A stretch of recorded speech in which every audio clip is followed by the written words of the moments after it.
جو کچھ تجھ سے چھین لیا گیا ہے وہ کبھی بھی واپس نہیں آ سکتا، اس پر افسوس کرنے سے پرہیز کر۔ جو کوئی ایسا دوست تلاش کرے جس میں کوئی عیب نہ ہو، وہ ہمیشہ دوست سے محروم رہے گا۔ عقل مند وہ ہے جو حوادث اور مصائب میں بھی اپنے دل کو ہلنے نہ دے اور عقل سے اس کا چارہ کرے۔ حرام روزگار اگرچہ گھروں اور جیبوں کو بھر دے مگر تمہارے دلوں سے ایمان کو خالی کر دے گا۔ آج تک دنیا میں ایسا کوئی عظیم انسان نہیں گزرا جو اعلیٰ وارفا چال چلن کا مالک نہ ہو۔ جس بندے میں عین ضرورت کے وقت وعدہ کیا تو سمجھ جاؤ وہ وعدہ پورا نہیں ہوگا۔ جس بندے کو خوشامد کرنے اور قرض لینے کی ضرورت نہیں، اصل میں وہی دنیا کا سب سے بڑا دولت مند بندہ ہے۔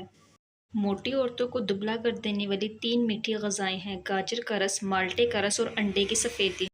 انسان کے خیالات بہت کچھ اس کی میلان طبیعت کے موافق تقریر و کلام اس کی علمیت اور قابلیت کے موافق اور افعال و اعمال اس کی عادات کے مطابق ہوا کرتے ہیں۔